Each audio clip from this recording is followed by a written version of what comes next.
Bismillahirrahmanirrahim. Assalamualaikum warahmatullahi wabarakatuh. Innal hamdalillah nahmaduhu wa nasta'inuhu wa nastaghfiruh wa na'udzu billahi min shururi anfusina wa min sayyiati a'malina. May yahdihillahu fala mudhillalah wa may yudlil fala hadiyalah. Asyhadu an la ilaha illallah wahdahu la syarika lah wa asyhadu anna Muhammadan abduhu wa rasuluh sallallahu alaihi wa ala alihi wa sahbihi wa sallama tasliman katsira amma ba'd. Qala Allah ta'ala fil Qur'anil Karim, ya ayyuhalladzina amanu taqullaha wal tanzur nafsum ma qaddamat lighad wattaqullaha innallaha khabirum bima ta'malun. Alhamdulillah bifadlillahi wa rahmatihi wa ihsanih. Kita bersyukur dengan memuji Allah Subhanahu wa taala yang dengan limpahan nikmat, rahmat dan ihsan-Nya di malam ini kembali Allah mudahkan kita untuk duduk di masjid, berkumpul di rumahnya dalam majelis ibadah, dalam majelis thalabul ilm. Amalan terbaik dari setiap amalan sunnah apapun, baik sholat sunnah terbaik atau yang paling afdal, puasa sunnah yang paling afdal, bahkan yang itu jihad. Ya. Thalabul ilm, belajar ilmu agama yang paling besar pahalanya. Belajar ilmu agama yang menjadi sebab turunnya cinta Allah Subhanahu wa taala kepada hamba tersebut. Mudah-mudahan Allah berikan kita keistiqomahan untuk bisa selalu thalabul ilm, dan mudah-mudahan menjadi sebab dipermudahnya langkah kaki kita menuju surga Allah Subhanahu wa taala. Jazakallahu khairan. Baik, kita akan lanjutkan kajian kitab Sittatul Usul, 6 landasan pokok. Ya, 6 landasan pokok yang Allah Subhanahu wa taala jelaskan di dalam Al-Qur'an dengan sejelas-jelasnya, selugas-lugasnya, segamblang-gamblangnya, seterang-terangnya, tetapi banyak dari kalangan cendekiawannya lah, orang-orang yang dikatakan cerdasnya, tidak memahami atau menentang, ya, kecuali hanya sedikit dari kalangan mereka yang paham, yang tidak menentang. Nah, landasan pertama adalah tentang tauhid, dan lawan dari tauhid yaitu apa? Asyirku billah. Landasan kedua apa, Kak Iqbal? Nah, bersatu di atas Islam. Landasan ketiga, taat kepada pemimpin. Taat kepada pemimpin muslim. Yang keempat, mengenal ilmu dan ulama, fikih dan ahli fikih, juga yang menyerupai mereka tetapi bukan termasuk dari golongan mereka, dari kalangan ulama-ulama su, ya, dari kalangan ulama-ulama jahat. Nah, kita masuk pada landasan yang kelima, dan ini sangat erat juga ya kaitannya dengan landasan yang keempat tentang siapa itu ulama, ya, siapa itu ahli fikih, untuk memang menjadi rujukan seorang muslim dalam beragama. Mereka para ulama, fas'alu ahlaz dzikri in kuntum la ta'lamun. Bertanyalah kalian kepada ahlu dzikr, kepada ulama, andaikan kalian tidak tahu. Nah, kemudian Asy-Syaikh rahimahullahu taala di landasan yang kelima ini beliau mengatakan bayanullah subhanahu li auliyaillah wa tafriqih bainahum wa bainal mutasyabbihina bihim min a'da'illahil munafiqina wal fujjar. penjelasan dari Allah Subhanahu wa taala kepada penjelasan Allah Subhanahu wa taala terhadap wali-walinya. Allah menjelaskan siapa wali-walinya. Dan Allah pula menjelaskan perbedaan antara mereka dengan orang yang menyerupai mereka tetapi bukan termasuk dari mereka, ya, bukan termasuk dari para wali Allah. Justru mereka itu adalah musuh-musuh Allah dari kalangan munafikin wal fujjar, orang-orang jahat. Ya. Nah,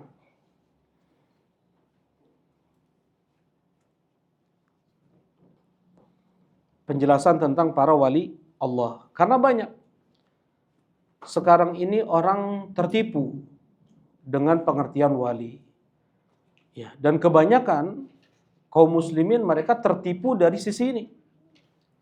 Ya. Mereka mudah untuk menganggap seseorang itu sebagai wali sampai dikultuskan, dimuliakan lebih daripada yang seharusnya. Ya, melebihi batas yang ditentukan oleh Allah Subhanahu wa taala. Berlebih-lebihan dalam memuliakan orang soleh, kalaupun itu soleh. Berlebih-lebihan dalam memuliakan para wali, kalaupun itu wali. Baik. Sebelum kita masuk pada ayat yang disebutkan oleh Asy-Syaikh rahimahullah taala tentang ciri-ciri wali Allah, kita harus kenali siapa wali Allah, ya, dan siapa yang menyerupai wali Allah tapi bukan wali Allah mereka itu, bahkan musuh Allah. Dan kitab yang termasuk yang terbaik dalam pembahasan ini adalah Al-Furqan, ya, yang ditulis oleh Syekhul Islam Ibn Taimiyah rahimahullah taala. Al-Furqan, pembeda antara wali Allah dan wali syaitan. Nah, beliau perinci apa saja sifat-sifat wali Allah dan apa saja sifat-sifat wali setan. Nah, sebelum kita masuk pada ciri-ciri wali Allah yang disebutkan ayat-ayatnya oleh Asy-Syaikh rahimahullah taala, kita bahas dulu apa itu arti wali. Ya, apa itu wali? Wali Allah. Artinya apa wali Allah, Bang Felis? Kalau misalnya seseorang dikatakan fulan wali Allah, berarti apa maknanya? Nah, betul. Orang itu dicintai oleh Allah. Ya, wali diambil dari kalimat walayah. Walayah itu artinya al-mahabbah wan nusrah. Cinta dan pembelaan. Ya, pakai fathah ya, walayah. Bukan wilayah. Kalau wilayah artinya daerah, itu sudah jadi bahasa Indonesia. Wilayah juga wilayah, daerah. Ya, bahasa Arab wilayah adalah daerah. Nah, walayah artinya al-mahabbah wan nusrah, cinta dan pembelaan. Nah, waliullah artinya yang dicintai oleh Allah dan yang dibela oleh Allah. Yang dicintai oleh Allah dan dibela oleh Allah. Itu definisi wali Allah. Nah,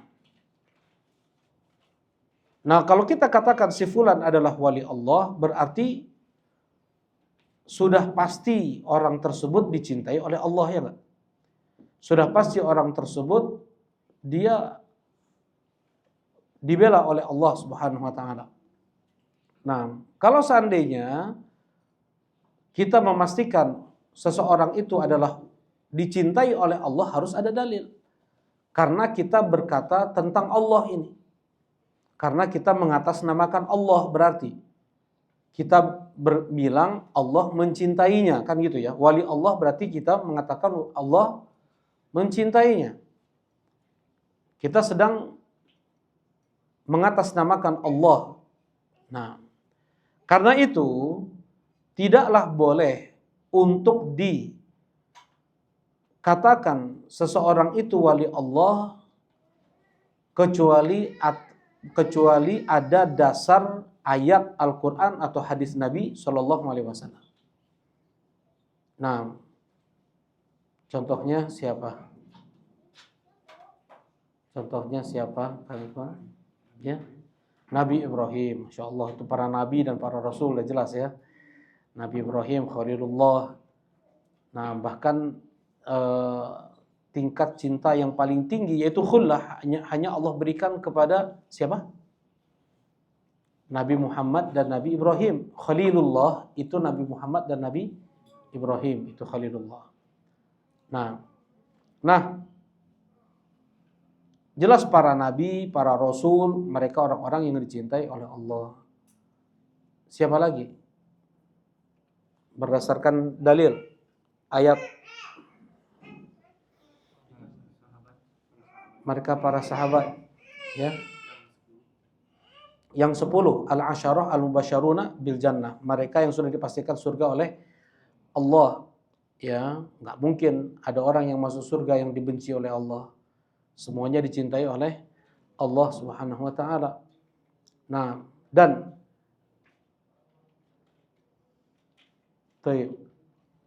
ada satu hadis yang itu menjadi hadis terbaik tentang keutamaan Ali bin Abi Thalib. Ya. Hadis terbaik tentang keutamaan Ali bin Abi Thalib, yaitu Rasulullah sallallahu alaihi wasallam suatu waktu beliau mengatakan, "La'utiyana rayata ghadan." Aku akan berikan besok bendera kepemimpinan, tongkat komando kepada seseorang yang dia mencintai Allah dan Rasulnya, dan dia pun dicintai oleh Allah dan Rasulnya. Itu udah jelas berarti ya. Orang ini dicintai oleh Allah dan Rasulnya. Dan Allah pun tahu isi hatinya. Cintanya itu memang tulus kepada Allah dan Rasulnya. Nggak hanya sekedar ucapan mulut. Tetapi Allah mengakui kejujuran cinta dia kepada Allah dan Rasulnya. Sampai Rasulullah mengatakan demikian.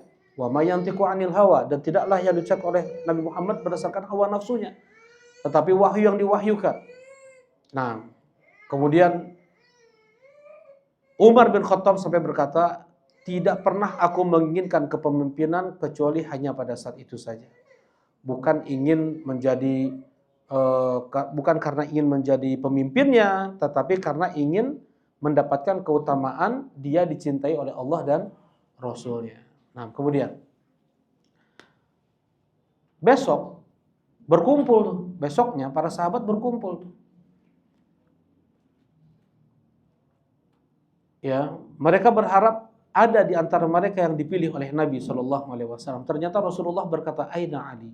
Kok nggak ada Ali bin Abi Thalib? Di mana Ali? Yashtaki ainaihi ya Rasulullah. Dia mengeluh matanya sakit. Ya, coba panggil, kata Rasulullah.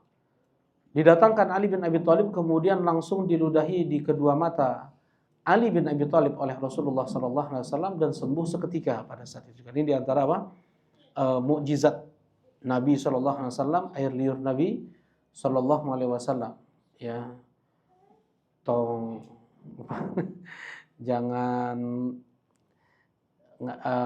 jangan merasa, sekalipun ustadz atau dia diustadkan, diulamakan, dikatakan soleh oleh keluarga lah, kemudian dia buat seperti itu kepada saudaranya misalnya. Enggak. Ini hanya khusus untuk siapa? Nabi Muhammad SAW dan para nabi sebelum beliau. Ya, ajengan ulama, kiai, ustadz paling afdol saja, yaitu siapa? Abu Bakar As-Siddiq radhiyallahu taala anhu. Tidak beliau diminta seperti itu oleh para sahabat yang lain, oleh para tabi'in. Nggak ada diperebutkan bekas air minum Abu Bakar, tidak ada diperebutkan apalagi air liur Abu Bakar, bekas air wudhu Abu Bakar, baju Abu Bakar, sandalnya. Enggak, berbeda dengan Nabi SAW. Betul-betul diperebutkan tuh bekas air wudhu beliau, bekas air minum, ya, air liur Nabi. Nggak ada nggak ada yang jatuh ke tanah. Kata Urwah ibn Mas'ud Ats-Tsaqafi, belum pernah aku melihat satu pengikut memuliakan pemimpinnya seperti pengikut Muhammad memuliakan Muhammad. Waktu itu perjanjian Hudaybiyah dan dia masih musyrik pada saat itu. Ya, tidak ada satupun ludah air liur Muhammad jatuh ke tanah. Ya, diperebutkan oleh sahabat-sahabat Muhammad. Nah, nggak ada raja Romawi air liurnya diperebutkan oleh diperebutkan oleh pengikut yang enggak ada. Nah, jadi ini khusus untuk Nabi Muhammad gitu ya. Nah, kemudian Rasulullah Shallallahu Alaihi Wasallam memberikan bendera kepemimpinan atau tongkat komando tersebut kepada Ali bin Abi Thalib. Nah, ini adalah dalil kata Rasulullah SAW kepada Ali, la yahdiyallahu bika rajulan wahidan khairun laka min humrin na'am. Ini Rasulullah mengutus Ali untuk menjadi komandan perang. Lawan siapa? Lawan Yahudi, Khaybar. Ya. Lawan Yahudi di Khaybar. Rasulullah bilang apa? La ayyahdiyallahu bika rajulan wahidan. Allah memberi hidayah kepada salah seorang di antara mereka karena sebab wahai Ali itu lebih baik bagimu dari sekian banyak unta merah. Unta merah, mobil-mobil mewah sekarang ini. Berjuta unta merah engkau miliki, ada yang lebih baiknya lagi. Ada satu orang dapat hidayah karena sebab. Ya.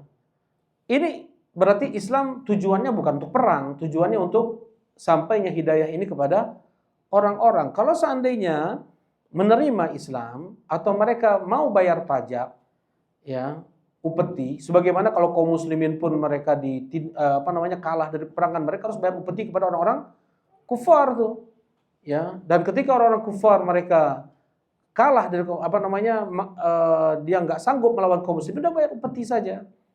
Jadi nggak langsung ya, kalau dalam Islam tuh nggak langsung perang kayak gitu, enggak. Jadi yang pertama ditawarkan Islam, kalian masuk Islam, udah kalian tinggal aja di kampung kalian,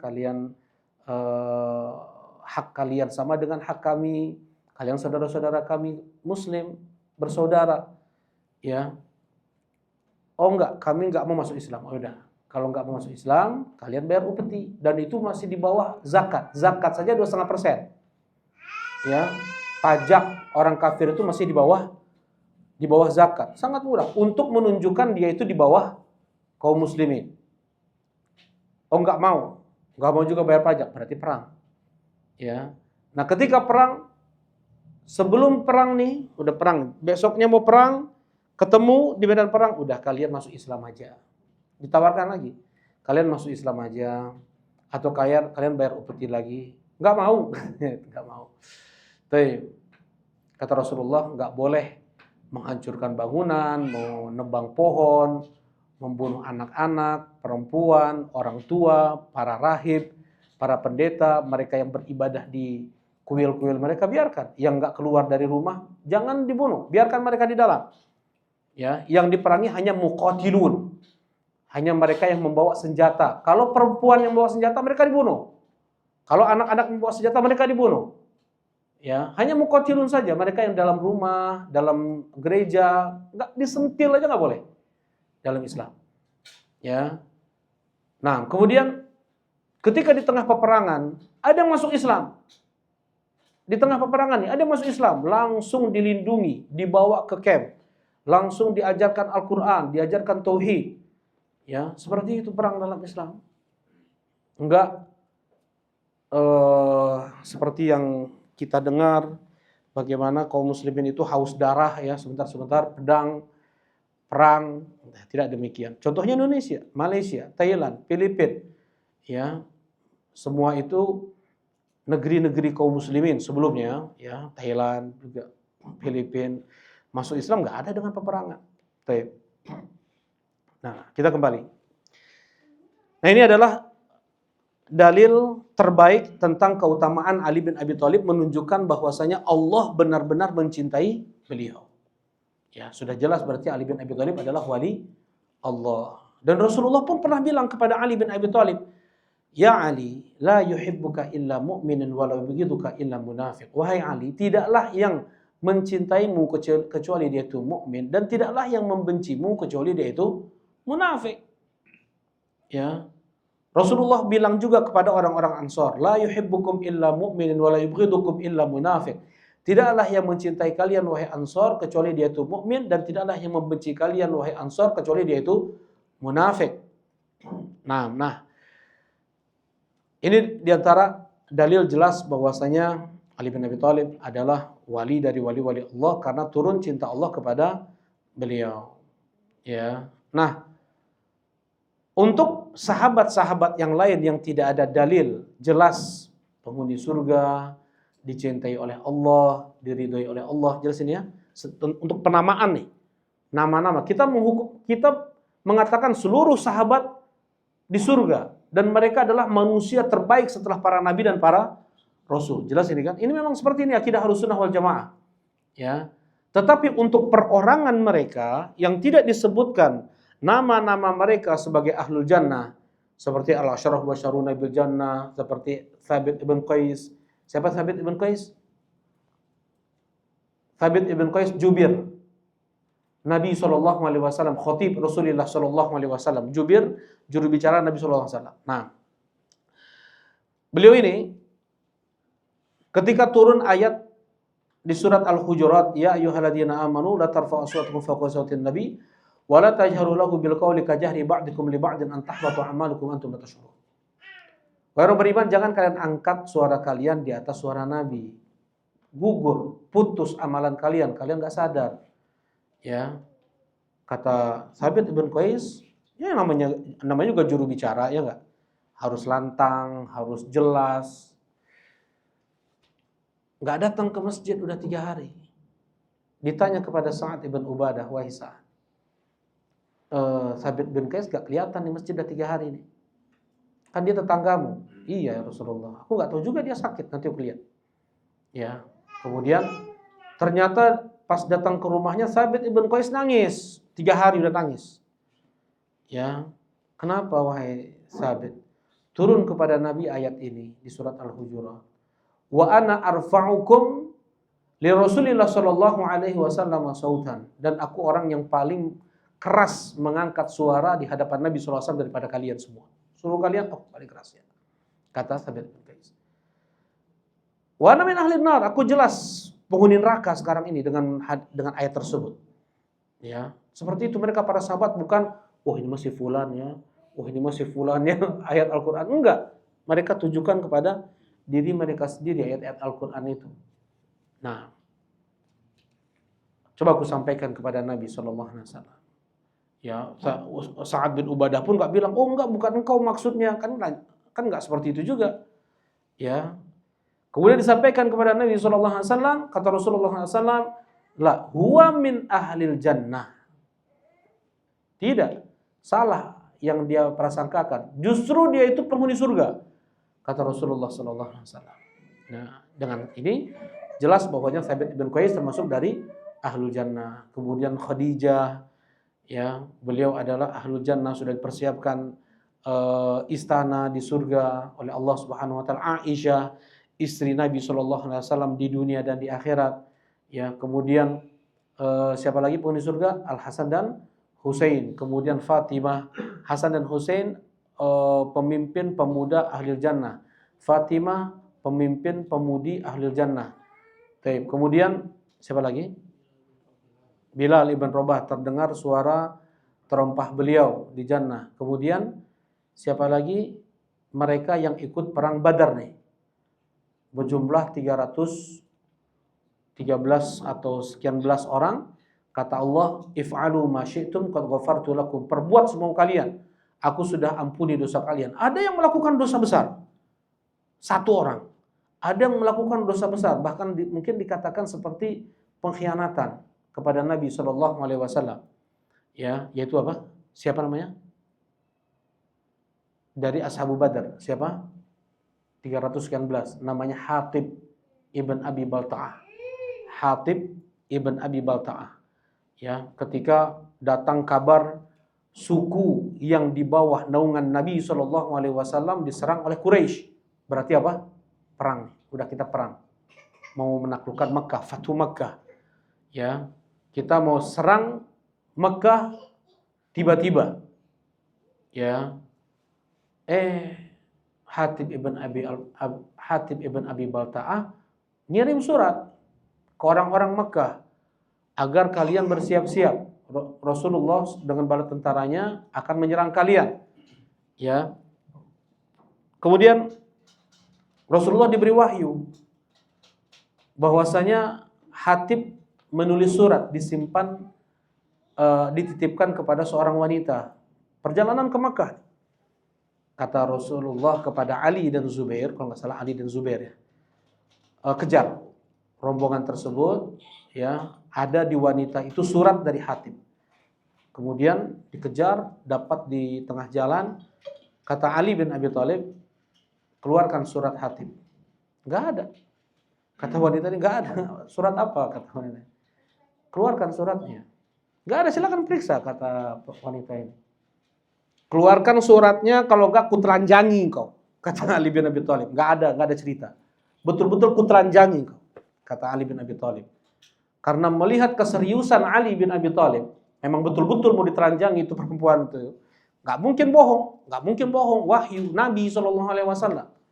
Begitu Ali bin Abi Thalib, begitu para sahabat ya. Kalau mendengar kabar dari Rasulullah SAW itu sudah nggak mungkin salah. Sekalipun orang nggak ngaku atau gimana, mesti orang tersebut mesti salah. Apa yang dia lihat mesti salah. Kebenaran apa yang ada datang dari Nabi Muhammad SAW. Seperti itu memang. Ya, berapa kali kan kejadian ketika ada seorang yang hebat berperang, nggak ada celah dia masuk bantai orang-orang musyrikin. Kata Rasulullah, dia di neraka. Wih, kaget para sahabat. Ya Rasulullah, gimana dia jago? Dia berperang di bawah bendera kita, bendera Nabi, yang dia perangi orang musyrik. Dia bunuh banyak orang kafir. Kenapa kau bilang dia di neraka? Mata mereka, ya, yang mereka lihat beda nggak sama yang disabdakan oleh Nabi? Beda tuh. Dan mereka dustakan mata mereka. Nah, mereka nggak bilang, wah jadi ragu nih. Benar nggak nih Nabi ini? Kita jihad ya, jangan-jangan nggak benar nih. Nggak gitu mereka para sahabat. Ya, ternyata betul. Dengan tiba-tiba orang ini cepat sekali menusukkan ujung pedangnya ke jantungnya, bertumpu langsung pada jantungnya, bertumpu pada pedangnya itu, bunuh diri. Bunuh diri. Ya, dalam Islam bunuh diri su'ul khatimah. Neraka, sekalipun baru perang, baru jihad. Dia nggak tahan dengan luka-luka yang ada di tubuhnya. Dia melakukan bunuh diri. Ya. Udah, jangankan bunuh diri, nyuri tali sendal yang 10.000 aja nggak jadi syahid tuh. Ya, nyuri sapu tangan yang nggak ada berapa ribu perak, nggak jadi mati syahid. Gelang-gelang anak Yahudi 35.000 perak nggak jadi mati syahid. Apalagi apa? Sampai bunuh diri seperti itu. Enggak, dia di neraka. Kata Rasulullah SAW, innallaha yu'ayyidu hadzal din birajulil fajir. Sesungguhnya Allah menolong agama ini terkadang oleh orang fajir. Orang fajirnya apa? Orang jahat. Terkadang Allah tolong agama ini dengan orang jahat. Nah, akhirnya wanita ini ngaku, ya ini ada surat dari Hatib. Diambil di di ikatan rambutnya. Ya, di ikatan rambutnya, ternyata di dalam ikatan itu ada surat, ya, dibawa ke Nabi SAW. Rasulullah dibacakan oleh Ali bin Abi Thalib. Kata Rasulullah, apa ini Hatib? Hatib dipanggil, apa ini Hatib? Kata Umar bin Khattab, ya Rasulullah, biar ku penggal kepala munafik ini ya Rasulullah. Umar bin Khattab, ini pengkhianatan. Kalau kayak gini memang nggak boleh ya. Hukumnya pun kalau dalam hukum kenegaraan ini dibunuh. Jadi mengkhianati urusan kenegaraan pemerintahan, kerajaan, itu mati dalam Islam. Ya, memang hukuman seperti itu. Nah, kemudian apa ini wahai Hatib? Ya Rasulullah, aku ini pendatang di Mekah. Kalian orang asli di Mekah. Keluarga kalian di sana ada yang bela, sedangkan keluargaku nggak ada. Aku pendatang. Ya, mudah-mudahan dengan sedikit kebaikan ini yang kuberikan kepada orang-orang Mekah, mereka mau melindungi keluargaku yang ada di sana. Ya, baik. Tetap itu salah ya. Tetap itu salah. Nah, Rasulullah bilang, bagaimana wahai Umar? Allah sudah bilang kepada ahlu Badar, if'alu ma syi'tum qad ghafartu lakum. Perbuat semau kalian, aku sudah ampuni dosa-dosa kalian. Ya. Dan justru mereka ashabu Badar semakin diberi rekomendasi tazkiyah seperti itu oleh Allah Subhanahu wa taala, semakin mereka takut mereka kepada Allah, takut mereka untuk bermaksiat. Ya, perintah Allah mereka yang terdepan untuk mengerjakannya, larangan Allah mereka yang paling mengingkarinya. Nah, kemudian siapa lagi setelah ashabu Badar? Yang Pak ya? Siapa? Ya Ukasyah binti Ibn Mihsan. Nah, di antaranya Ukasyah masuk surga tanpa hisab, tanpa azab ya. Ada lagi mereka yang membaiat Nabi di bawah pohon Ridwan ketika Sulh Hudaybiyah. Kata Rasulullah, semuanya masuk surga kecuali satu orang, Sahibu Ibil Ahmar. Semuanya masuk surga kecuali satu orang yang punya untu merah, yang bawa Ferrari itu. Kata Rasulullah SAW. Kenapa?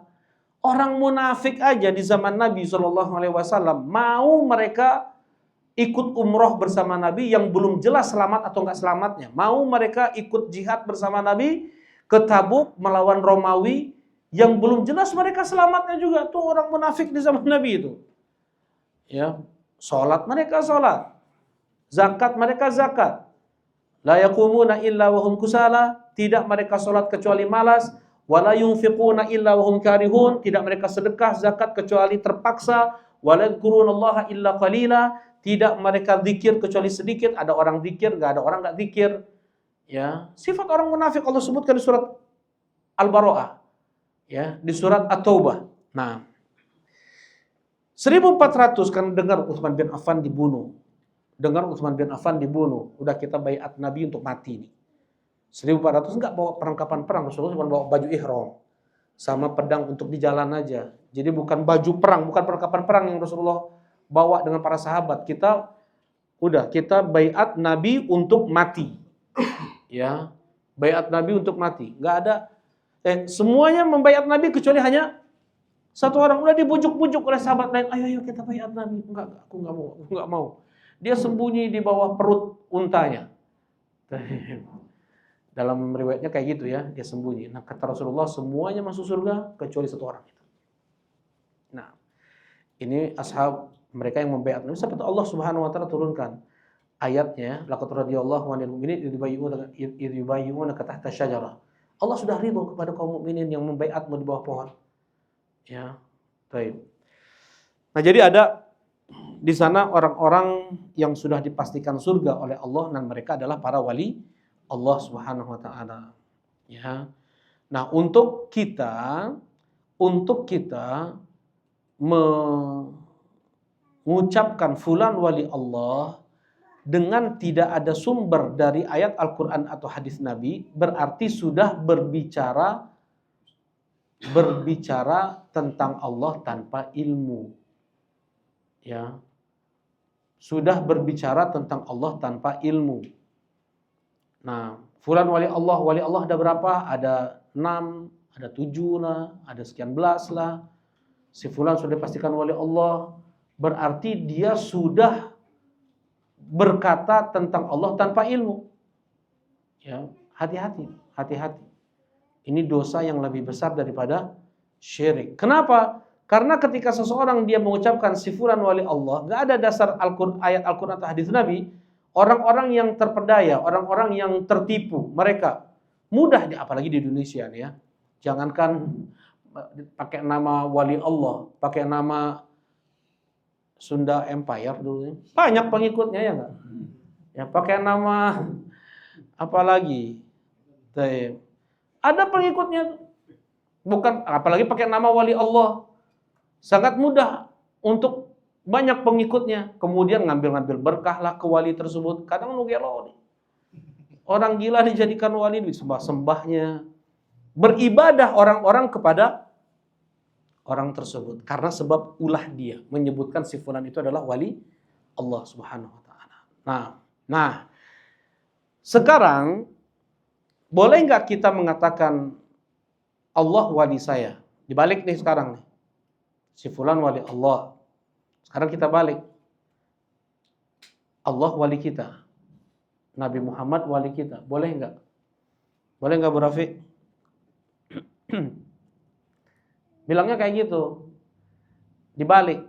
Kalau Allah wali kita, itu enggak kalau kita wali Allah, enggak boleh kan? Ya harus ada dalilnya. Si fulan wali Allah enggak boleh kecuali ada dalilnya. Contohnya siapa yang ada dalilnya? Ali bin Abi Thalib dan tadi orang-orang yang sudah dipastikan surga. Nah, sekarang kita balik nih. Boleh nggak kita bilang Allah itu wali kita? Allah itu wali kita. Nabi Muhammad itu wali kita. Nah, Bismillah.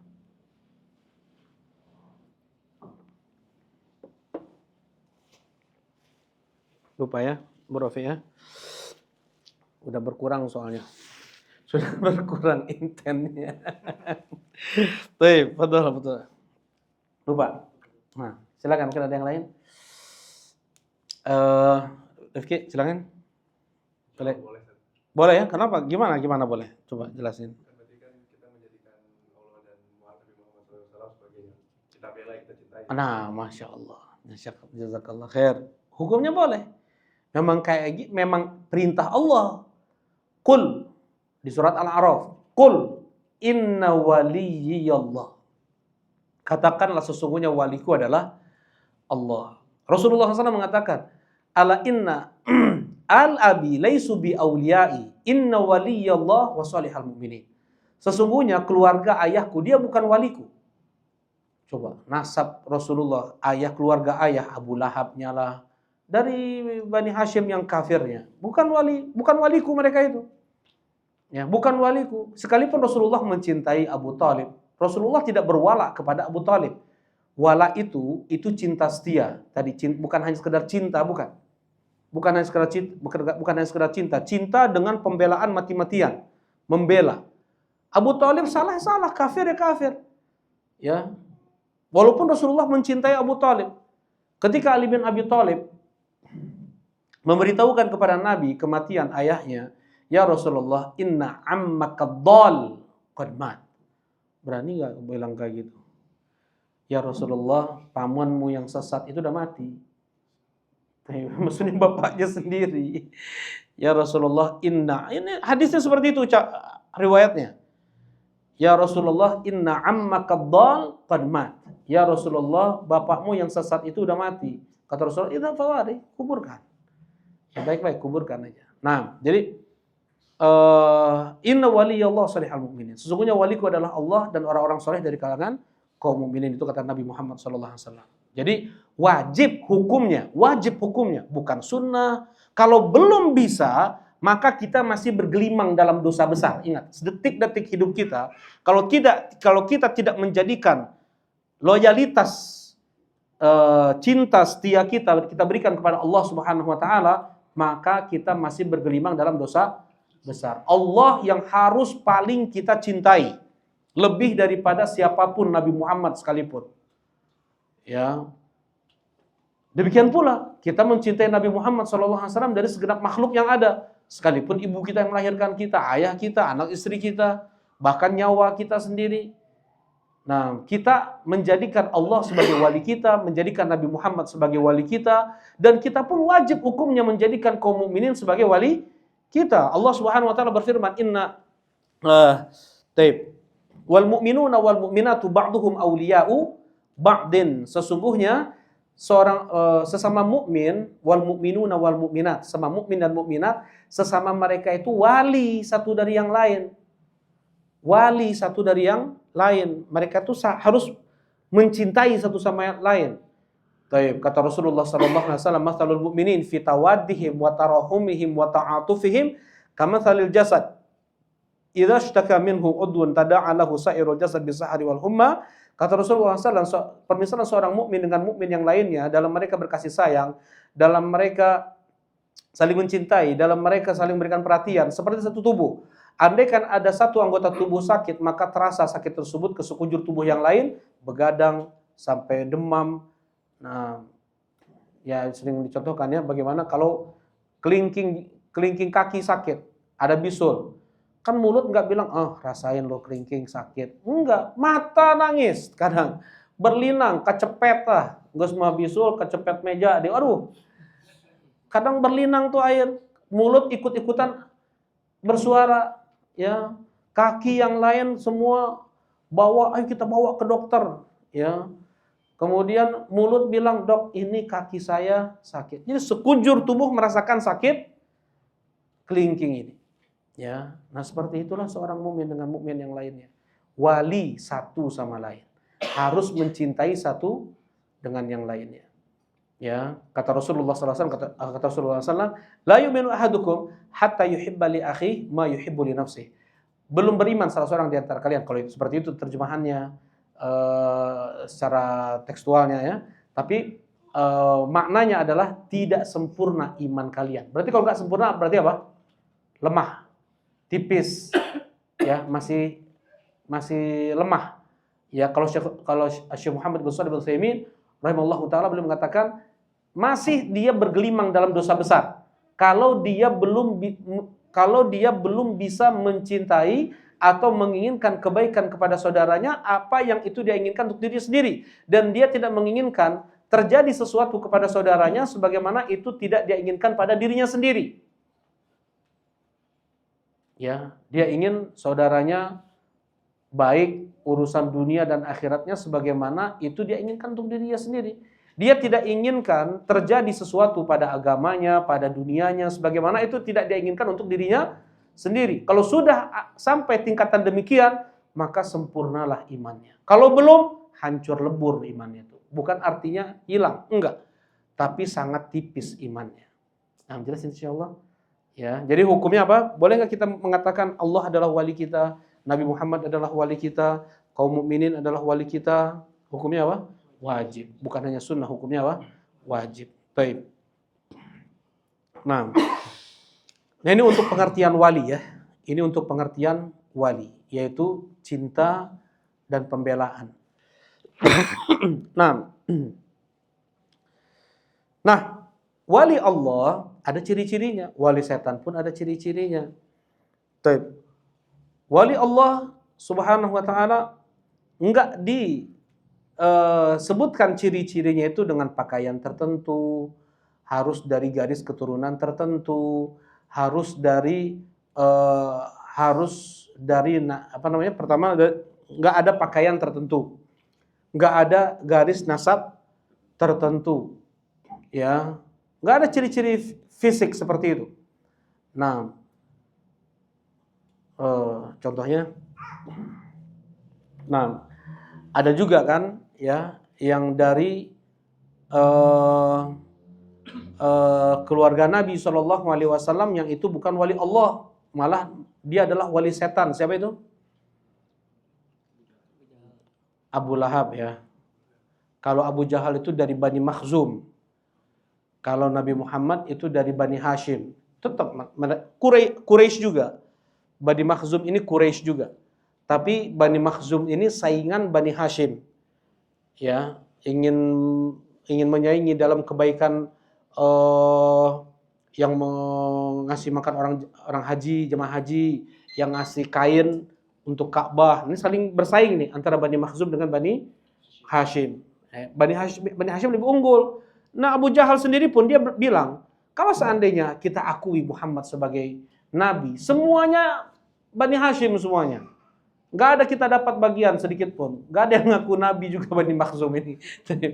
Kalau ada aja 1-2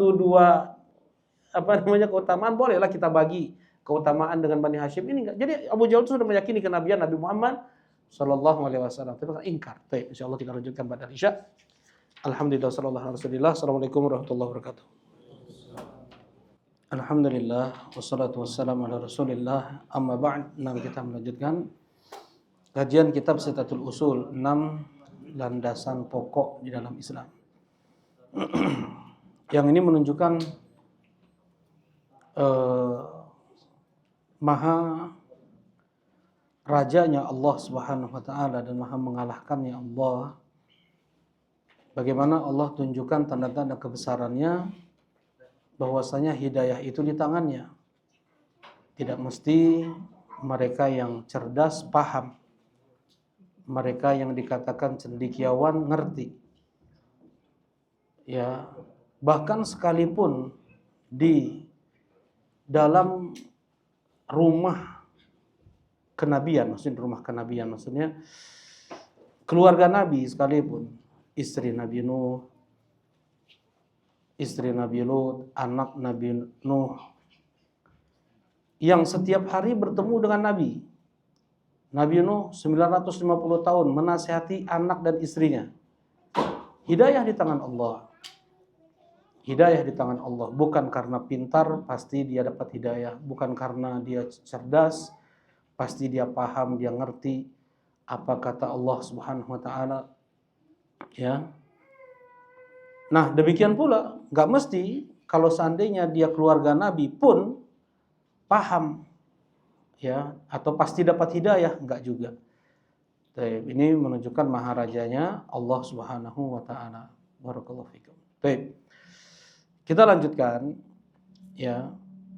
Al-aslul khamis bayanullah subhanahu li awliyaillah wa tafriqihi bainahum wa bainal mutasyabbihin bihim min a'daillahil munafiqin wal fujjar. Penjelasan dari Allah Subhanahu wa taala tentang wali-walinya dan perbedaan antara wali Allah dengan mereka yang menyerupai wali Allah dari kalangan musuh-musuh Allah, munafikin dan juga orang-orang jahat. Ya.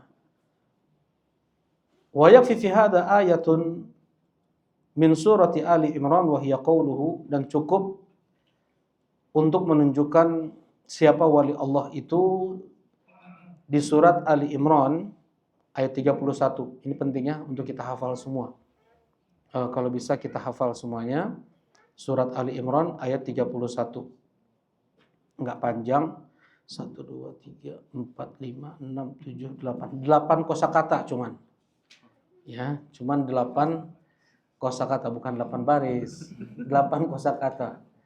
Ya, masa enggak hafal ya 8 kosakata. Apa itu? Qul in kuntum tuhibbunallah fattabi'uni yuhibbukumullah. Ini wajib hafal. Ya, soalnya ini dasar. Tanda jujur cinta seseorang kepada Allah, ayat ini. Allah menurunkan ayat ujian untuk mereka yang ngaku cinta kepada Allah, ngaku cinta kepada Nabi Muhammad SAW. Dari kalangan mereka yang ngaku cinta kepada Allah siapa? Orang-orang musyrikin, Quraisy, orang-orang Yahudi, orang-orang Nasrani. Mereka ngaku cinta kepada Nabi, kepada Allah Subhanahu wa taala. Kemudian Allah turunkan ayatnya. Ya. Nah, qul in kuntum tuhibbunallaha fattabi'uni yuhibbukumullah. Katakan kepada mereka ya Muhammad, andaikan kalian memang cinta kepada Allah, jujur cinta kalian kepada Allah, fattabi'uni, maka ikutilah aku. Dengan itu Allah akan mencintai kalian. Ini namanya ayatul mihnah atau ayat imtihan, ayat ujian. Menguji kejujuran cinta seseorang kepada Allah. Seberapa ya bisa diukur, ya bisa diukur. Ini penting sekali ya, ayat ini tentang kewalian ya. Ini fikih yang dimiliki oleh Syekh Muhammad bin Abdul Wahab. Seberapa seseorang dia berittiba kepada Nabi SAW, sebesar itulah sebenarnya cinta dia kepada Allah. Kita lihat kejujuran cinta seseorang kepada Allah dengan seberapa kuat dia memegang sunnah Nabi SAW. Kalau seandainya yang itu jadi kayak gini, kewalian itu bisa terbagi menjadi dua tingkatan, kata Syekh Abdul Razak tadi Anda dengar. Beliau mengatakan kewalian itu ada dua tingkatan. Yang pertama tingkatan wali yang hanya mengerjakan perintah Allah dan menjauhi larangan Allah saja. Yang kedua, yang tingkatan yang lebih tinggi, mengerjakan perintah Allah juga mengerjakan apa yang dianjurkan, yang disunnahkan. Amalan wajib, amalan sunnah diborong semuanya nih. Ini tingkatan lebih tinggi daripada yang pertama. Yang pertama sudah cukup untuk masukkan seseorang ke dalam surga. Menjalankan perintah Allah, menjauhi larangan Allah. Mengerjakan yang wajib-wajib saja, menjauhi yang haram-haram saja. Ya, itu sudah pasti dia masuk surga. Pasti, bukan mungkin. Pasti dia masuk surga. Perintah Allah dia kerjakan, larangan Allah dia tinggalkan. Ya, itu sudah dikatakan wali Allah. Nah, tetapi yang lebih tinggi daripada itu adalah yang sunnah pun dia juga kerjakan. Ya, yang sunnah dia kerjakan. Yang makruh dia tinggalkan. Nah, ini lebih tinggi tingkatannya. Baik.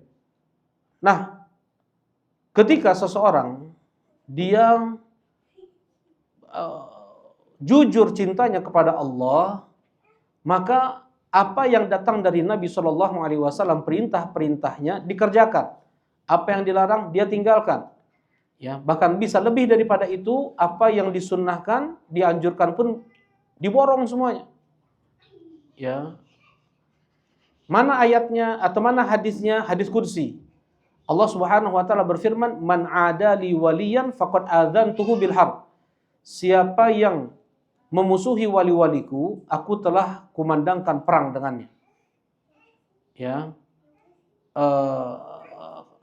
Kemudian Allah menyebutkan ciri pertama walinya, yaitu wa ma taqarraba ilayya 'abdi bi syai' ahabba ilayya mimma aftaratuhu 'alaihi. Dan tidaklah seorang hamba dia mendekatkan dirinya kepadaku dengan amal ibadah, yang paling aku cintai darinya adalah apa yang aku wajibkan kepadanya. Ini ciri wali Allah yang pertama dalam hadits qudsi ini, yaitu mengerjakan wajibat, amalan-amalan wajib. Ya, enggak dia tinggalkan.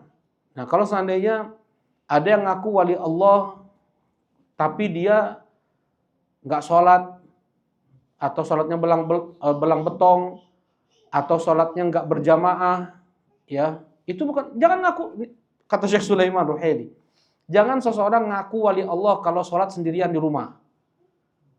Ya, enggak berjamaah di masjid, tong ngarasa wali Allah, tong ngaraosnya. Ya, ini kata Syekh Sulaiman Ruhaili, karena memang sholat berjamaah di masjid itu adalah perkara wajib bagi laki-laki, syiar dari syiar-syiar Islam, syiar dari syiar-syiar Allah. Wa may yu'azzim sya'airallah fa innaha min taqwal qulub. Coba pernah enggak Rasulullah dan para sahabat sekali aja misalnya enggak sholat berjamaah di masjid? Sekali aja mereka enggak sholat berjamaah di masjid. Antum aja jamaah, kita duduk sini nih. Ya, kita nongkrong dulu sini misalnya, antum dulu. Ada enggak pernah? Di kemana? Enggak ada. Enggak pernah ada satupun hadis. Ya, jangan Rasulullah lah, mungkin khulafa rasyidin kayak, ya, atau mereka para sahabat yang sudah digembleng, dibina oleh Nabi Shallallahu Alaihi Wasallam, pernah nggak mereka meninggalkan sholat berjamaah? Bukan karena udzur ya, kalau sakit ada, yang sakit ada, karena hujan ada, ya. Sedang perang saja wajib sholat berjamaah. Kira-kira pas sedang nyantai, sedang tenang, gimana? Lebih wajib lagi untuk menegakkan sholat berjamaah. Syekh Abdul Razak tadi Anda dengar ya. Kata Syekh Abdul Razak. Orang-orang banyak tertipu sekarang ini dengan kewalian, maksudnya wali Allah gitu. Pernah beliau sholat di satu masjid, melihat ada orang duduk dekat masjid, enggak sholat, dekat masjid. Pas ditanya, siapa ya? Kenapa enggak tahu dia? Dia nih wali Allah. Cukup antum ada masalah, duduk aja di samping dia. Gak perlu omongin masalah antum kepada dia, dia sudah tahu masalah antum, dan dia akan memberikan solusinya tanpa juga dia ngomong kepada antum. Coba gimana kata? Ya, mantap ya jawabannya ya. Dari tukang parkir tuh. Dari tukang parkir tuh. Kenapa nggak sholat? Maksudnya ditanya, kenapa orang itu nggak sholat? Masa Bapak nggak tahu? Itu kan wali Allah. Dia wali. Coba duduk samping dia kalau ada masalah, dia tahu tuh masalah-masalahnya. Ya nggak perlu antum bilang dia tahu, dan nggak perlu juga dia ngomongin ke antum, sudah dia berikan solusinya. Subhanallah. Ngaku wali Allah kayak gitu. Ya, acara ya ini mah banyak ya di mana-mana ya. Subhanallah. Acara-acara kayak misalnya maulid, ya, panggung bikin nih, sedang bikin. Ini masjid kan biasanya dekat masjid kan, yang kayak gitu acaranya ya. Ini sholat, azan, zuhur, qomat, asar, maghrib, itu nggak ada, mereka masih tuk, masih cek sound, ya, nggak sholat berjamaah di masjid. Ini ajengannya, bukannya kita bilang tukang pekerjanya, bukan, ajengannya, ya, yang disepuhkannya, yang ngisi acara untuk malamnya mereka ini. Ya, itu nggak memperhatikan sholat berjamaah di masjid. Tapi kalau untuk acara itu, subhanallah. Nah jadi diukur kewalian itu dengan seberapa dia menjalankan perintah Allah dan menjauhi larangan Allah Subhanahu Wa Taala. Nah tadi yang pertama ya, yang kedua apa? Wala yazalu 'abdi yataqarrabu ilayya bin nawafil hatta uhibbah, dan ada di antara hamba-hambaku yang dia mendekatkan dirinya kepadaku dengan amalan-amalan sunnah sampai aku mencintainya. Tingkatan yang lebih tinggi lagi nih. Tadi kan yang wajib aja. Ini yang lebih tinggi lagi yaitu amalan amalan sunnah pun dikerjakan, yang makruh ditinggalkan. Mereka para sahabat kebanyakan seperti itu, tidak membedakan mana yang wajib, mana yang sunnah dikerjakan. Mereka para sahabat tidak membedakan mana yang haram, mana yang makruh, mereka tinggalkan. Ya, mereka ini sabiq bil khairat. Mereka ini orang pemburu kebaikan. Orang yang selalu berlomba-lomba dalam kebaikan. Nah, aku mencintainya. Kata Allah Subhanahu wa taala, sampai aku mencintainya. Kalau aku sudah mencintainya, aku adalah pendengaran yang dia dengar. Nah, ini Abu Abiannya. Kalau aku sudah mencintainya, maka aku adalah pendengaran yang dia dengar. Aku adalah penglihatan yang dia lihat. Aku adalah kedua tangan yang dia pukulkan. Aku adalah kedua kakinya yang dia langkahkan. Maksudnya gimana nih? Manunggalin kaula ning Gusti pasnya ya enggak? Manunggalin kaula ning Gusti, Abu Abian paham kan? Manunggaling kaula ning Gusti. Paham Abu Abian? Oh, jadi manunggal bersatunya diriku dengan Allah Subhanahu wa taala. Berarti pas dengan hadis ini. Hadis ini aku adalah penglihatan yang dia lihat, pendengarannya yang dia dengar. Allah sudah bersatu dengan diri dia. Ya. Ini akidah katanya sih Syekh Siti Jenar. Ya, dan sebagian wali. Nah, gimana? Benar kan? Jangan benar lagi kata ya. Enggak kan? Nah, jadi apa maksudnya? Aku adalah pendengaran yang dia dengar. Aku adalah penglihatan yang dia lihat. Apa maksudnya? Semua yang dia dengar, dia lihat, dia kalau sesuai dia jalani, kalau nggak sesuai dia tinggalin. Masya Allah. Dia bisa.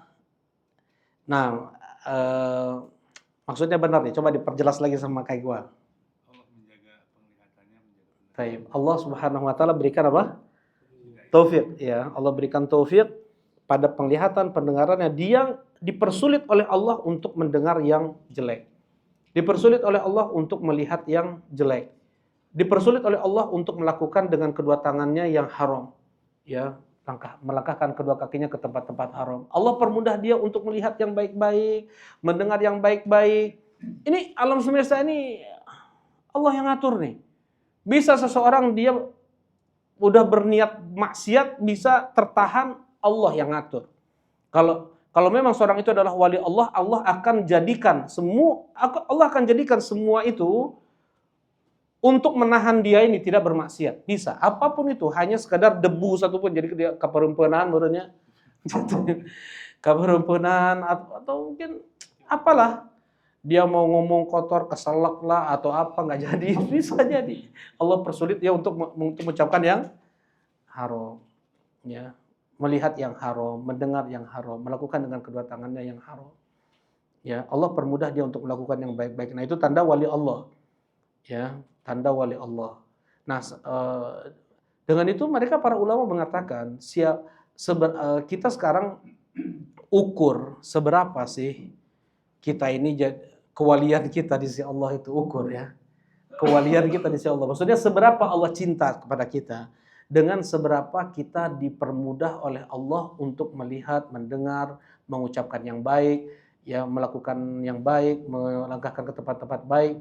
Seberapa kita dipersulit oleh Allah untuk mendengar, melihat, mengucapkan yang kotor, yang buruk, ya, melakukan dengan kedua tangan yang buruk atau melangkahkan ke tempat-tempat yang tidak baik, seperti itu. Bisa kita ukur. Bisa kita ukur. Ya, seberapa cinta Allah kepada kita, dengan seberapa dimudahkan kita untuk berbuat baik, seberapa kita dipersulit untuk bermaksiat. Ya. Kalau memang dimudahkan kita untuk berbuat baik oleh Allah Subhanahu wa taala, dipersulit memang kita untuk bermaksiat, ada saja rintangan, ada saja halangan. Allah bahkan surutkan hatinya untuk bermaksiat. Sebesar itulah cinta Allah kepada seorang hamba. Tapi kalau memang dimudahkan untuk bermaksiat, dipersulit dia untuk beramal soleh, beribadah, nah setipis itu cinta Allah kepada dia. Ya, jadi inilah tingkat kewalian ya. Nah, dan dengan ayat ke-31 di surat Ali Imran ini yang bisa terlihat cekas gitu ya, jelas bagi siapapun untuk mengukur untuk mengukur apakah orang tersebut wali Allah atau bukan. Jadi dengan seberapa dia berittiba' kepada Nabi sallallahu alaihi wasallam. Berittiba' kepada Nabi sallallahu alaihi wasallam. Apa yang kita ikuti dari Nabi, apa yang kita ittiba' dari Nabi, apa yang kita ikuti dari Nabi sallallahu alaihi wasallam. Azka? Satu, apa? Akidah, Masya Allah. Yang kedua, ibadah, Masya Allah. Yang ketiga, muamalah, naam. Yang keempat, akhlak. Baik. 4 hal yang kita ikuti dari Nabi Shallallahu Alaihi Wasallam. Akidahnya harus benar nih dari Nabi Shallallahu Alaihi Wasallam. Jadi yang suka misalnya yang nggak percaya takdir atau yang mengharamkan apa yang Allah halalkan, menghalalkan apa yang Allah haramkan, ya. Kemudian mereka yang beribadah misalnya melawan dengan apa yang datang dari Nabi, tidak sesuai dengan apa yang datang dari Nabi, bermuamalah dengan muamalah haram, ya. Kemudian akhlak yang itu syirik tapi dibungkus dengan kebaikan, itu bukan wali Allah, ya. Bagaimana seseorang dalam hal akidah sesuai dengan Nabi, dalam hal ibadah sesuai dengan Nabi, ya. Muamalah sesuai dengan Nabi, akhlak karimah demikian pula, ya. Nah, jadi seseorang diukur dengan 4 hal ini, baru dikatakan, baru seseorang itu ada tanda wali Allah pada dia, ya. Ada tanda wali Allah pada dia. Nggak bisa juga kita bilang, oh si fulan mah semua 4-4-nya ada tuh, ya, udah pasti wali Allah. Kan itu kita hukumi secara apa? Zahir. Isi hatinya siapa yang tahu? Allah Subhanahu wa taala. Nggak bisa kita sekarang ini memastikan fulan wali Allah tuh, nggak bisa. Karena tadi nggak ada dalil dari ayat Al-Qur'an dan hadis Nabi. Sedangkan beberapa ulama, beberapa mungkin orang soleh, kita hanya menghukumi mudah-mudahan dia itu wali Allah, ya. Dan kita pun doakan juga mudah-mudahan antum jadi wali Allah. Kan seperti itu, hanya harapan, hanya doa, harapan dan doa. Bukan kita, dan tidak boleh kita memastikan si fulan itu adalah wali Allah, karena yang tahu isi hati seorang siapa? Allah Subhanahu wa taala. Berapa banyak orang yang dia zahirnya soleh, dimuliakan dan diagungkan oleh manusia, tetapi isi hatinya jelek, isi hatinya buruk, sampai Allah berikan dia su'ul khotimah, mati dalam keadaan dia berjudilah, berminum khamr lah, ya, berzina lah. Allah ingin tunjukkan sebenarnya dia ini penampilannya bagus itu nggak demikian dengan isi hatinya. Allah ingin perlihatkan kepada orang-orang sebenarnya isi hatinya kayak gini loh, kayak gini nih. Dijadikan dia su'ul khatimah. Naudzubillah. Dan itu ada, ya. Ini ayat atau hadis yang paling ditakutkan oleh para sahabat Nabi. Kata Syekh Abdul Karim Al-Khudair. Siapa Syekh Abdul Karim Al-Khudair ini? Sekarang ini ulama, termasuk ulama yang sepuh, ya, yang setingkat Syekh Saleh Fauzan lah. Beliau termasuk dari ulama senior Lajnah Daimah, fatwa-fatwa seluruh dunia yang ditanyakan kepada para ulama-ulama senior Arab Saudi, mereka bermusyawarah kemudian menentukan jawaban. Ya, Syekh Abdul Karim Al-Khudair. Syekh Abdul Karim Al-Khudair. Nah, beliau bilang seperti itu. Ya, beliau mengatakan di antara hadis yang paling ditakutkan oleh para sahabat adalah hadis ini, wa innar rajula la ya'malu bi'amali ahlil jannah. Ada seseorang dia melakukan perbuatan penghuni surga sampai antara dia dengan kematian tinggal 1 hasta, tinggal selangkah lagi, dia melakukan perbuatan penghuni neraka, maksiat, dan dia mati di atas maksiat tersebut. Para sahabat hijrah, mereka jihad, mereka sholat, mereka umroh, mereka haji, mereka puasa, melakukan amalan ahli jannah. Ya, mereka mengkhawatirkan ayat hadis tersebut kepada mereka. Mereka sangat khawatir. Ya. Sampai Ibnu Abi Mulaika mengatakan iltaqaitu thalathina min ashabin Nabi sallallahu alaihi wasallam kulluhum yakhafuna nifaq. Aku bertemu dengan 30 sahabat Nabi sallallahu alaihi wasallam. Mereka semua mengkhawatirkan diri mereka itu munafik. Enggak ada yang mengatakan kia-kia ge insya surga lah, da badar, da ahli badri, ada ahli badar. Enggak pernah. Enggak pernah mereka mentazkiyah diri mereka, enggak pernah. Ya, mereka para sahabat. Umar bin Khattab saja kata Rasulullah SAW, aku melihat istana di surga, aku bertanya kepada seorang wanita di sana, milik siapa ini? Milik Umar bin Khattab. Kata Rasulullah SAW ketika naik ke Gunung Uhud, bergetar Gunung Uhud, dihentakkan Rasulullah menghentakkan kaki beliau ke Gunung Uhud dan berkata, usbut Uhud, diam Uhud, ma'alaika ila nabiyyun wa siddiqun wa syahidan. Tidak ada di atasmu sekarang ini wahai Uhud kecuali seorang nabi, satu orang siddiq, 2 orang syahid. Rasulullah, Abu Bakar, Umar dan Utsman. Berempat mereka naik Gunung Uhud. Ya, Nabi, Rasulullah, Siddiq, Abu Bakar, syahid, Umar dan Utsman. Berarti udah jelas syahid nih Umar bin Khattab. Mau menyolatkan jenazah ditahan oleh Hudzaifah bin Yaman. Enggak usah wahai bro. Dia munafik. Hidup di zaman Nabi. Sahabat nih, diperkirakan oleh Umar bin Khattab sahabat nih. Munafik, kata Umar bin Khattab, as'aluka billah ya Hudzaifah, hal ana minhum. Aku meminta kepadamu dengan menyebut nama Allah wahai Hudzaifah, apakah Rasulullah sebut namaku dari golongan orang munafik? Beliau enggak merasa apa?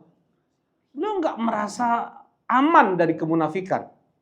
Ya, beliau enggak merasa aman dari kemunafikan. Di detik-detik sebelum meninggal, detik-detik sebelum udah ditusuk nih. Umar bin Khattab 3 kali tusukan. Dikasih Nabi jus kurma keluar, dikasih susu keluar dari perut seperti itu. Ya, saking besar tusukannya berarti kan? Ya, beliau meninggal 3 hari setelah ditusuk. Nah, datang seorang pemuda berkata, ya Amir, hani'an laka ya Amirul Mukminin. Beruntung kau wahai Amirul Mukminin. Sering kami dengar hadis Nabi SAW, aku pergi bersama Abu Bakar dan Umar, aku keluar bersama Abu Bakar dan Umar, aku masuk bersama Abu Bakar. Banyak sekali hadis tentang itu. Digandengkan Rasulullah, Abu Bakar dan Umar. Dan kau telah lakukan untuk Islam seperti kau taklukkan Persia, engkau berikan kemakmuran, banyak kebaikan yang dilakukan oleh Umar bin Khattab. Baitul Mal Muslimin yang pertama kali buat siapa? Umar bin Khattab. Tahun dalam Islam Umar bin Khattab. Ya, banyak kebaikan. Apa kata Umar bin Khattab? Arju ayakuna dzalika kafafan. Arju ayakuna dzalika kafafan, la alayya walali. Aku berharap itu semua adalah kafaf. Kafaf itu sekufu ajalah. Sekufu ajalah. Apa yang sudah aku berikan untuk Islam dengan dosa yang aku lakukan impas. Impas. Ya, dengan dosa yang impas. Itu kata Umar bin Khattab radhiyallahu taala anhu. Enggak pernah merasa soleh, udah pasti surga, udah ada istana kata Rasulullah juga. Nah, dan wali Allah enggak pernah dia ngaku sebagai wali, enggak pernah dia ngaku sebagai soleh, enggak pernah dia ngaku sebagai alim. Justru dia sangat mengkhawatirkan. Memang Ahlussunnah meyakini wali Allah itu ada karomat. Ada karomat. Wali Allah itu ada karomatnya. Ya. Pasti semua wali Allah ada karomatnya. Semua wali Allah pasti ada karomatnya. Lagi-lagi ini untuk menekankan ya. Ada karomatnya wali Allah itu.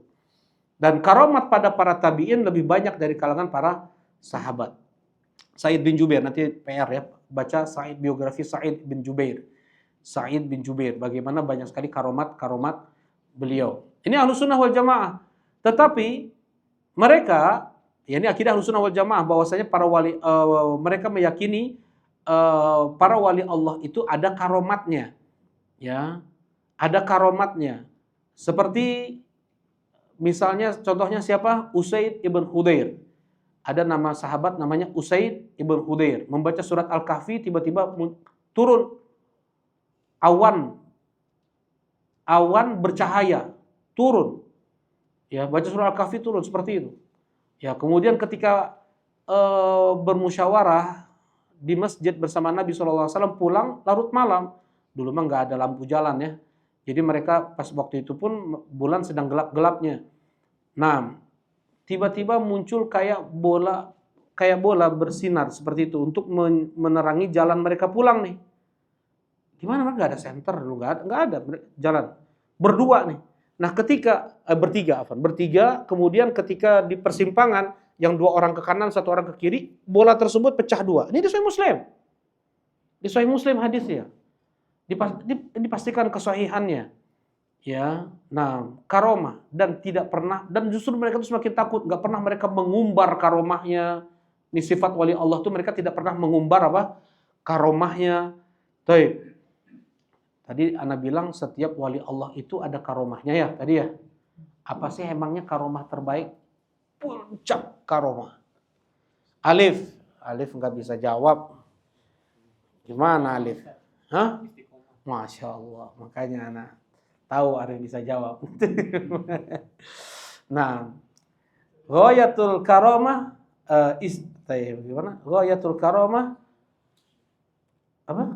Luzumul istiqomah. Jazakallah khair.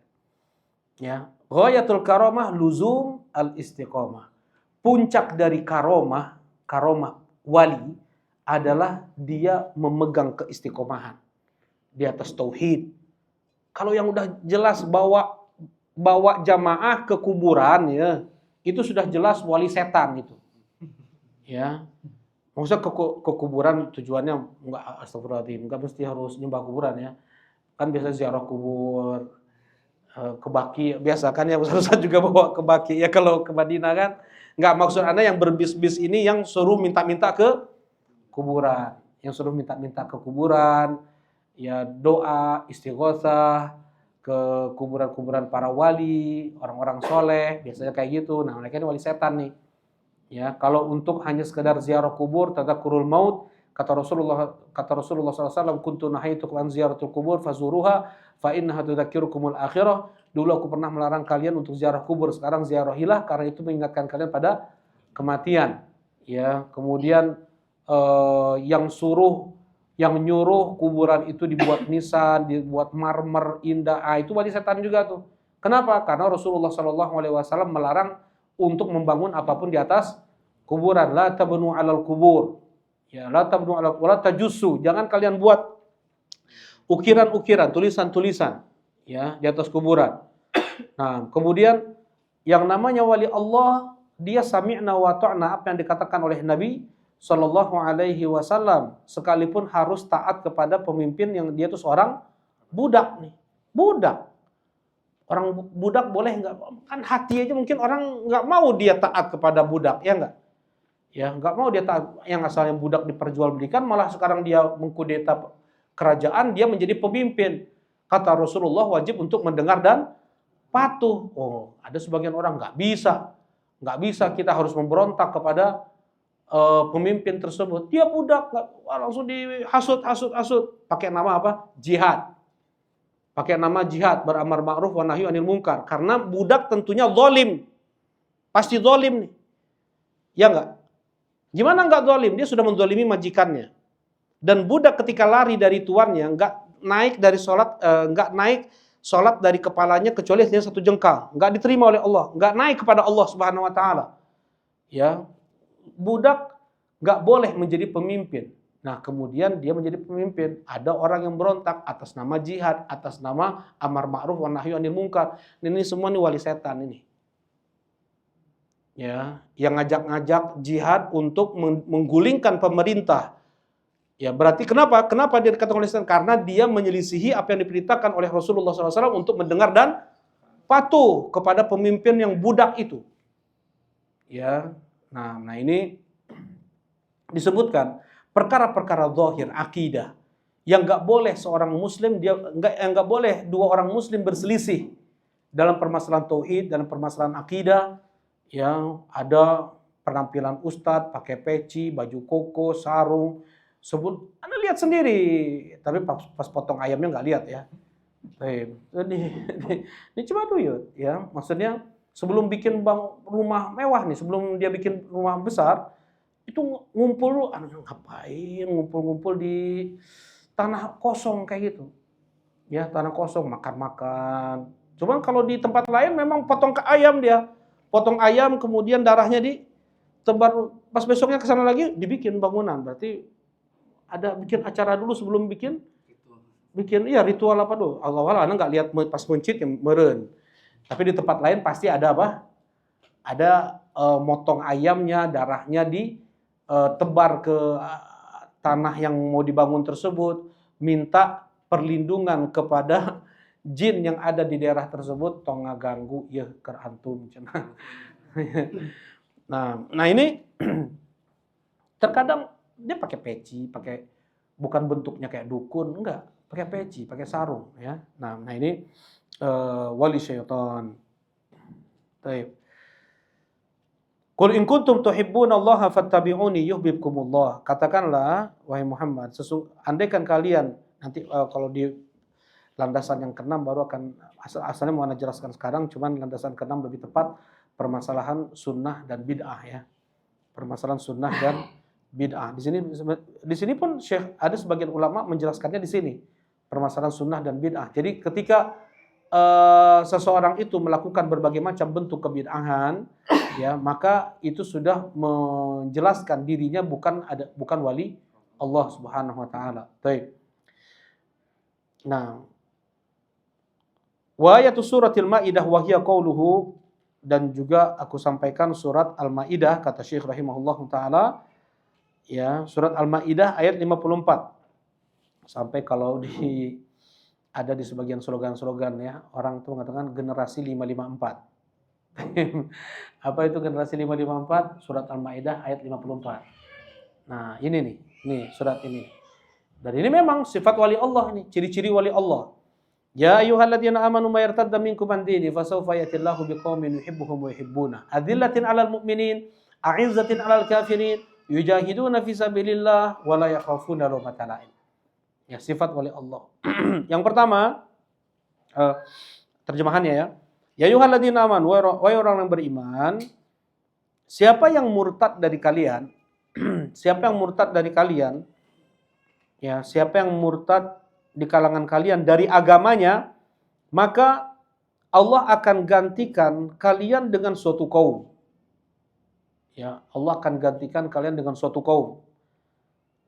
Yuhibbuhum. Nah, mereka itu dicintai oleh Allah. Berarti semuanya wali Allah. Kan wali itu artinya apa? Yang dicintai oleh Allah. Yuhibbuhum. Mereka ini wali Allah semuanya. Dicintai oleh Allah. Bagaimana sifat mereka? Yuhibbuna. Mereka itu sangat mencintai Allah. Ya, mereka itu sangat mencintai Allah lebih daripada apapun dan siapapun. Lebih daripada ayah mereka, lebih daripada anak mereka. Ya ayyuhalladzina amanu la tattakhidu aba'akum wa ikhwanakum awliya in istahabbul kufra 'alal iman. Wahai orang-orang beriman, jangan kalian jadikan bapak-bapak kalian,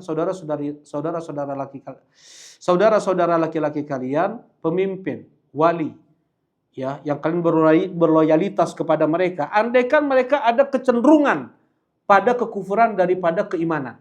Ini enggak kafir, mereka mukmin. Tapi mereka mempunyai pemikiran-pemikiran kecenderungan pada kekufuran nih. Mereka masih muslim. Allah enggak bilang mereka ini kafir, enggak. Ini istahabbul kufra 'alal iman. Mereka ada kecenderungan pada kekufuran. Jadi mau jadi pemimpin, jangan pilih dia, jangan kau berloyalitas kepadanya. Jangan kau jadikan dia walinya. Jangan kau berwala kepadanya. Ya, wa may tawallahu minkum fa ulaika humudz zalimun. Siapa yang masih tetap menjadikan pemimpin, ya, maka dia adalah orang zalim. Kemudian kata Allah Subhanahu wa taala, "Qul in kana aba'ukum." Katakanlah, andaikan bapak-bapak kalian, wa abnaukum, anak-anak kalian, wa ikhwanukum, saudara kalian, wa azwajukum, istri kalian, wa ashiratukum, kerabat kalian, wa amwalun iktaraftumuha, dan harta yang kalian raih, wa tijaratun takhshawna kasadaha, perdagangan yang kalian khawatirkan kebangkrutannya, wa masakinu tardawnaha, dan rumah yang kalian sangat cintai, ahabba ilaikum minallahi wa rasulihi, lebih kalian cintai daripada Allah dan Rasulnya, wa jihad fi sabilih, dan jihad di jalannya, fatarabbasu hatta ya'tiyallahu bi amri, maka tunggulah azab Allah menimpa kalian, wallahu la yahdil qaumal fasiqin, dan Allah tidak mencintai orang fasik. Allah tidak beri hidayah kepada orang fasik. Jadi mereka yang lebih cenderung pada harta, perdagangan, rumah, anak, istri, saudara kerabat, ayah, orang tua daripada Allah dan Rasulnya,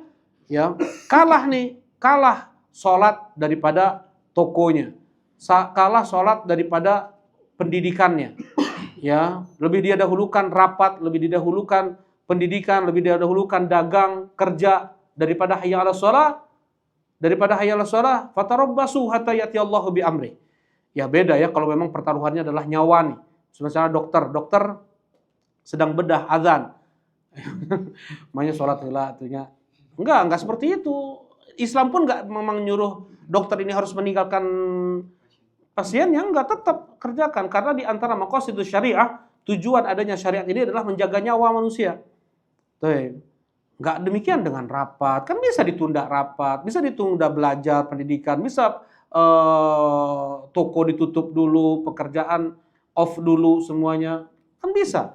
Ya, ini dia mendahulukan Allah daripada itu tadi. Siapa yang mendahulukan itu semua daripada Allah dan Rasulnya, maka tunggulah azab Allah datang kepada dia. Itu kata Allah Subhanahu wa taala. Nah, ini tanda ciri wali Allah di surat Al-Maidah ayat 54 yang pertama adalah dia mencintai Allah, bukan sembarang mencintai Allah. Ya, pakai stiker saya cinta Allah cukup? Enggak. Betul-betul dia mendahulukan Allah daripada siapapun dan apapun. Ya, dia enggak apa namanya? Ya ayyuhalladzina amanu la tuqaddimu baina yadayillahi wa rasulih. Wahai orang beriman, jangan kau dahulukan siapapun daripada ucapan Allah dan Rasulnya, seperti itu. Baik. Kemudian yang kedua, sifat yang kedua, wa yuhibbuna adzillatin 'alal mu'minin. Ya.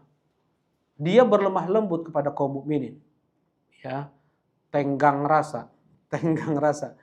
Ini tenggang rasa itu adalah terjemahan yang paling pas untuk taghaful.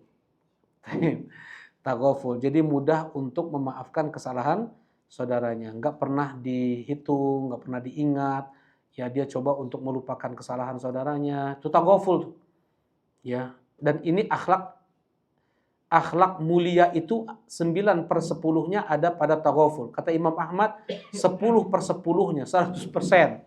Ya, akhlak mulia itu ada pada taghaful. Ya, karena lawan seperti akhlak-akhlak yang tidak baik, yang tercela seperti hasad atau dia mencela, itu semua asalnya dari apa? Dari ya dia menghitung-hitung kesalahan saudaranya. Ya, dia tidak mudah untuk memaafkan kesalahan saudaranya. Dia dengki, dia hasad, dia nggak suka kebaikan ada pada saudaranya. Nah, ini adzillatin 'alal mu'minin, ya, berlemah lembut kepada kaum mukminin. Bagaimana dia tidak menyakiti hati saudaranya mukmin, bahkan termasuk dari sedekah seseorang untuk dirinya ketika dia dia sebenarnya gatal nih, ingin nimbrung, ngegosip gitu ya, ingin nimbrung, ngebully, ingin nimbrung macam-macam, tapi dia tahan, dia bisa sebenarnya, tapi dia tahan. Shadaqatun minka lak, ya, kata Rasulullah, itu sedekah dari dirimu untuk dirimu. Kuf syarraka anin nas. Ya, jaga kejahatanmu kepada orang lain. Jangan kau berbuat jahat kepada orang lain atau mengganggu orang lain, itu sebagai bentuk sedekah dari dirimu untuk dirimu. Diam aja kita nahan diri, diam doang, itu udah ibadah. Udah termasuk ibadah. Ya, nah. Adzillatin 'alal mu'minin, berlemah lembut kepada kaum mukminin. Di antaranya mungkin dikatakan kebaikan yang paling ringan. Apa itu? Kebaikan yang paling ringan, apa itu? Senyum. La tahqiranna minal ma'rufi syai'an walau antalqa akhaka biwajhin taliq atau biwajhin talq, ada dua riwayat. Jangan kau remehkan sekecil apapun kebaikan walaupun engkau hanya tersenyum di hadapan saudaramu, teu baeud, teu jemedud, ya kalau gitu kan kita banyak prasangka ya, banyak suudzon, setan was-was ini nih. Ah kieu nya. Adzillatin 'alal mu'minin. Kalau Anda bilang tadi sabar itu sabar berat. Mana yang lebih berat? Sabar atau sedekah? Sabar lebih berat daripada sedekah. Sabar lebih berat daripada berbakti kepada orang tua, daripada sholat sunnah. Sabar itu lebih berat. Dan orang nggak merasa bahwasanya sabar atau memaafkan itu ibadah tuh nggak apa namanya, nggak nyadar gitu, nggak nyadar. Padahal dia nahan untuk misalnya mengganggu orang, ya, atau dia sabar, dia mana yang lebih dahsyat, sabar atau memaafkan? Ini murojaah nih. Ini udah kita bahas ya, qaidah fi sabar kan. Baik. Mana yang lebih tinggi? Sabar atau memaafkan? Abu Abian, mana yang lebih tinggi? Sabar atau memaafkan? Sabar lebih enggak lah, Abu Abian. Memaafkan lebih. Yang sabar belum tentu apa? Memaafkan. Yang memaafkan sudah pasti, iya kan? Kalau saya sabar, dia tahan diri, tapi dia enggak mudah untuk memaafkan. Dia mau tuntut di akhirat, tapi saya sabar di dunia. Ya. Nah, kalau memaafkan dia sudah pasti apa? Sudah pasti sabar. Ya. Ibadah sabar dan memaafkan kan enggak kapanpun bisa ya. Enggak kapanpun bisa. Ya. Kapan bisa kita melakukan ibadah sabar dan memaafkan? Ketika datang gangguan orang tersebut kepada kita. Jadi memaafkan nggak ada pahalanya pas Lebaran mah. Ya karena apa? Ya nggak ada, sedang baik-baik aja orang, kecuali mungkin ada sebelumnya gesekan atau apa, dia saling memaafkan, ya. Itu beda. Nah, tapi kalau seandainya nggak ada sebab kita saling maaf-maafan ya minta maaf, nggak ada salah, itu nggak ada pahalanya. Yang berpahala, sabar berpahala, memaafkan berpahala ketika datang gangguan orang kepada kita. Nah, kita sabar, kita maafkan. Nah, ini pahalanya bighairi hisab. Innama yuwaffas sabiruna ajrahum bighairi hisab. Sesungguhnya Allah memberikan balasan untuk orang yang bersabar tanpa batas. Bighairi hisab. Ada 2 amalan saja. Apa itu? Sabar dan puasa. Hanya 2 amalan saja. Sabar dan puasa. Ya. Yang pahala dari Allahnya itu tanpa batas. Nah, belum selesai. Insyaallah kita lanjutkan di waktu lain. Fadhal, mungkin ada yang mau ditanyakan?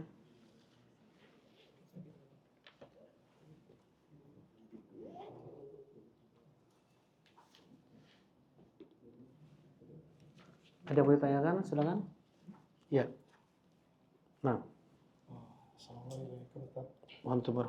Tadi kan Muslim kalau ada yang sakiti kan seperti satu tubuh yang semuanya rasa sakit. Nah.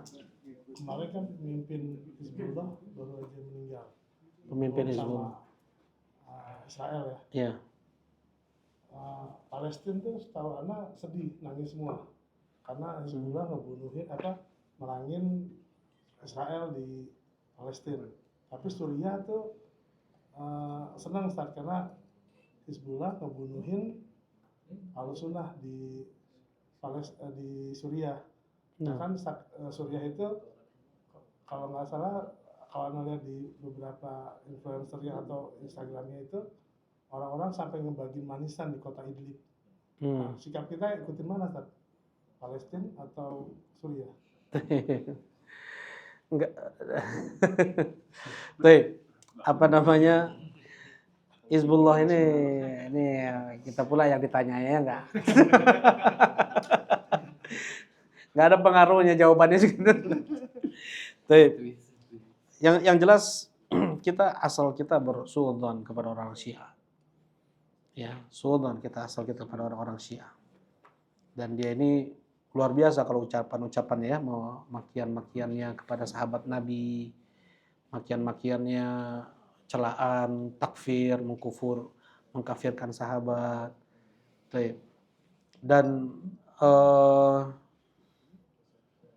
Anda lihat para ulama-ulama di Arab Saudi, ya ketika kematian itu di grup Asatidah banyak di posting ucapan-ucapan para ulama, ya kaum muslimin teristirahatkan dengan kejahatan orang tersebut seperti itu. Nah, wallahu a'lam.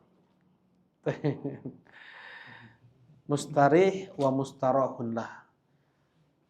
Ada orang Islam dia mustarih, kematiannya itu adalah rehat, adalah apa? Kematian seorang mukmin itu adalah peristirahatan dia dari ibadah, dari amal soleh, ya, dari kesungguhan dia. Dia mustarih, dia sudah beristirahat sekarang. Seorang mukmin, orang soleh. Tapi kalau orang jahat, Rasulullah bilang mustarahun lah. Kaum mukminin beristirahat dari kejahatannya. Nah, selama dia hidup, kaum muslimin mendapatkan terus bencana dari kejahatannya. Seperti itu. Baik, Fadlan. Ustaz, tadi terkait dengan peperangan di zaman Rasulullah SAW. Sebelum peperangan itu terjadi, ada urutan-urutannya yang seperti ditawarkannya masuk Islam, ditawarkannya membayar pajak, baru perang, lalu tetap sebelum perang ditanya kembali, lalu walaupun saat perang pun yang bertobat mau masuk ke Islam dilindungi. Masya Allah. Di sini Ana bertanya mengenai ditawarkannya bayar pajak itu, Ustaz. Pajak yang hasil pajak itu dipergunakan untuk apa? Dan adakah pajak-pajak yang sekarang negara-negara Islam, kerajaan-kerajaan itu yang diperbolehkan? Bagaimana bentuk diperbolehkannya itu dalam Islam, Ustaz, dari pajak-pajak itu? Sedangkan pajak itu yang Ana sendiri kurang paham, tahu itu buruk untuk apa pajak itu. Baik. Pajak yang diambil dari orang-orang ahlu dhimmah, tadi orang ahlu dhimmah, mu'ahad, ya, mereka diambil pajak mereka dan nggak boleh diwakilkan. Tolongnya sekalian bayarin juga punya anak, atau nyuruh budaknya bayarin nih pajak kami. Nggak bisa. Kata Allah Subhanahu wa taala di surat At-Taubah,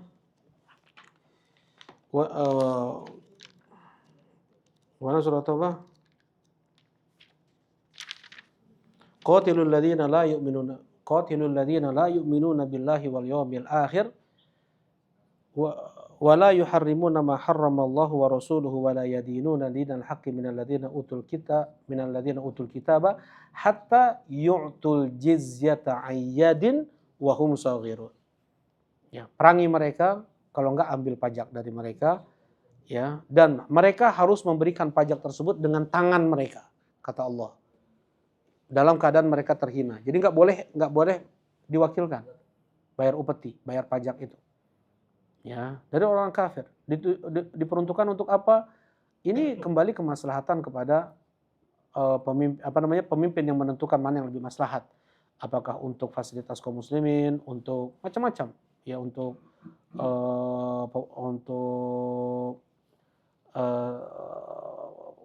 ya, untuk menjaga perbatasan, untuk jihad dan yang lainnya. Allahu a'lam. Nah, kalau pajak yang diambil dari kaum muslimin itu hukumnya haram. Mukus namanya, mukus. Dan sahibul maks, dan banyak ya dalil-dalil ancaman termasuk dari kabair, dosa-dosa besar adalah mengambil pajak dari kaum muslimin, dan tidak boleh seorang muslim untuk bekerja di tempat-tempat pajak. Ya, hukumnya nggak boleh. Dan sama dengan mereka yang bermuamalah riba, tingkat keharamannya, ya, karena itu mengambil harta seorang muslim tanpa hak, dan tidak boleh berpindah harta seorang muslim kepada saudaranya, kepada orang lain, kecuali dengan bati min nafsihi, kecuali dengan kelapangan hatinya, ya, dan itu tidak dibenarkan, mengambil harta saudaranya tanpa hak. Apa? Karena dasar apa? Mengambil harta saudaranya. Apakah karena dasar karena tadi mau bilang nah, karena dasar apa? Enggak, itu enggak seperti dengan hak apa, misalnya jual beli. Ya, jual beli, kemudian hadiah, kemudian hibah, kemudian warisan. Itu semua adalah perpindahan harta seorang muslim kepada muslim yang lainnya dengan hak. Nah, sekarang apa yang kenapa dia mengambil harta saudaranya seperti itu tanpa hak, gitu ya? Dia nggak mau mengeluarkan harta dia untuk, nggak ada sebab. Kenapa dia harus mengeluarkan harta dia? Nah, itu semua akan ada pertanggungjawabannya berat di sisi Allah Subhanahu wa taala. Bekerja di sana hukumnya haram, dan hadiah murni dari orang yang kerja di pajak pun hukumnya nggak boleh untuk diterima. Ya. Baik, barakallahu fikum. Nah, silakan. Kembali ke hadis yang tadi disampaikan Ustaz soal kita harus patuh dengan amir, cepat dengan presiden. Sedangkan pemerintahan sekarang ini mewajibkan pajak. Sikap kita, contoh kayak misalnya kita beli barang atau apapun itu kita harus bayar pajak kan. Ataupun kita tinggal di rumah kita harus bayar IMB juga. Sikap yang kita harus lakukan seperti itu. Berikan aja, nanti kalau misalnya mau dituntut di akhirat bisa aja. Tas'alullaha alladzi lakum. Kalian bisa minta nanti di akhirat, minta ke Allah Subhanahu wa taala. Karena kalau seandainya tidak dipenuhi pun repot, kita jual rumah nggak bisa, ya nggak? Ini dan itunya nggak bisa, banyak hal yang nggak. Nah, berikan aja, ya, berikan aja, ya, berikan aja. Kalau nggak nanti madaratnya lebih besar. Kalau misalkan mengelak-elak dari pajak, sebagian fatwa ulama boleh, Syekh Mukbil boleh kan? Iya, karena hukumnya sendiri sudah mungkar. Nah, barakallahu fikum. Ya, pajak deh mau dia tanggal pajak deh itu. Iya. Masih kaitannya dengan pajak. Iya, benar. Kalau misalnya iuran warga itu termasuk pajak karena apakah itu mengambil haknya kaum muslim? Jadi iuran warga. Nah, kan mungkin untuk menjaga keamanan kita sewa security ya, satpam kayak gitu. Itu kan perlu ada udunan. Ya, perlu ada udunan. Ini harus sesuai dengan kesepakatan warga, kelapangan mereka seperti itu. Karena ini kembali juga maslahatnya kepada mereka dan atas dasar kesepakatan. Nah, barakallahu fikum. Nah. Iya. Enggak bukan aja. Nah. Itu semua. Amin kita semua barakallahu fikum. Amin. Ustaz, tadi tentang penjagaan Allah terhadap mata kita, telinga kita, atau wali-wali Allah. Kalau misalnya kita diperlihatkan kepada kejadian buruk, diperlihatkan misalnya, atau diperdengarkan kepada berita-berita buruk atau kejadian maksiat, itu termasuk bukan penjagaan Allah. Atau gimana Ustaz? Nah, mungkin memang hampir kutiba libni Adam Allah musta'an. Kutiba libni Adam minazina la mahalah. Ya, ditulis untuk anak Adam dia berbuat zina dan gak bisa dia lepas dari itu. Mata berzina, maksudnya pasti semua anak Adam itu berzina. Itu kata Allah kata Rasulullah SAW. Ya, pasti semua anak Adam itu berzina. Mata zinanya melihat, telinga zinanya mendengar, mulut zinanya berbicara, ya, nah, tangan zinanya menyentuh, dan yang menghakikatkan itu semua adalah kemaluannya. Nah, maksudnya apa? Seorang dia mungkin hampir, apalagi di Bandung, apalagi di zaman kita sekarang ini, orang-orang berpakaian kayak gimana, ya. Jadi apa? Dia harus tahu apa yang harus dia lakukan. Kata Allah Subhanahu wa taala, "Kullil mu'minina yaghuddu min absarihim." Katakan kepada kaum mukmin untuk menundukkan pandangan mereka. Kelihatan nih dikit, ya dia lawan. Ya bukannya dia rizki ya. Kalau penting mah tong ngicep. Itu syubhat ya. Itu syubhat. Tapi kata Rasulullah apa? Isrif nadharok. Kan jangan ngedip. Rasulullah SAW memalingkan kepala Fadl bin Abbas. Ini ngelihat juga Fadl bin Abbas ngelihat. Rasulullah juga pernah beliau ngelihat seorang wanita, kemudian langsung beliau pergi ke istri beliau. Nah, jadi maksudnya ada saja, tapi yang harus kita lakukan apa? Ada aturannya dalam syariat. Kita menundukkan pandangan, ketika kita mendengar nggak sengaja, kita mau dengar kajian ulama aja yang muncul kadang iklan-iklan kayak gitu kan, ya kita langsung kecilin, langsung kita matiin, langsung kita jadi ada yang harus kita lakukan, ya, ada yang harus kita lakukan. Nah jadi dilawan. Kalau seandainya pun memang terjatuh, dia harus segera beristighfar, bertobat kepada Allah, istighfar. Di antara bentuk kerasnya hati, ketika dia melihat yang demikian dia menikmati dan dia tidak beristighfar. Dia kalah dengan hawa nafsunya, dia layangkan pandangannya, kemudian dia tidak istighfar, enggak astagfirullah. Karena sudah kebiasaan. Enggak dimunculkan astagfirullah. Dia enggak merasa salah, enggak merasa berdosa kepada Allah Subhanahu wa taala. Ya, seperti itu. Itu juga berlaku misalnya kita melihat orang lain berbuat maksiat atau kita mendengar orang itu bermaksiat gitu ya, Ustaz. Ada caranya juga kita palingkan aja gitu. Ya kalau tergantung orangnya siapa, mungkin lebih daripada itu kita harus nasihati dia, kita ingatkan dia, kita selamatkan dia dari kemaksiatan tersebut, bukan kita biarkan, kita cegah. Kalau memang itu memang di bawah wewenang kita, bisa dengan tangan kita gitu. Misalnya anak, naudzubillah, ya mudah-mudahan Allah jadikan anak-anak kita semua soleh dan solehah. Allahumma amin ya rabb. Mudah-mudahan Allah jaga anak-anak kita semua. Nah kita jadi kalau misalnya itu memang di bawah kuasa kita, harus dengan tangan. Enggak dianggap lalu saja, harus ada lebih dari nasihat gitu. Barakallahu fikum. Wa antum jazakumullahu khair. Tapi mungkin ini yang dapat disampaikan, kurang lebih mohon maaf. Subhanakallahumma rabbana wa bihamdika asyhadu an la ilaha illa anta astaghfiruka wa atubu ilaik. Assalamualaikum warahmatullahi wabarakatuh.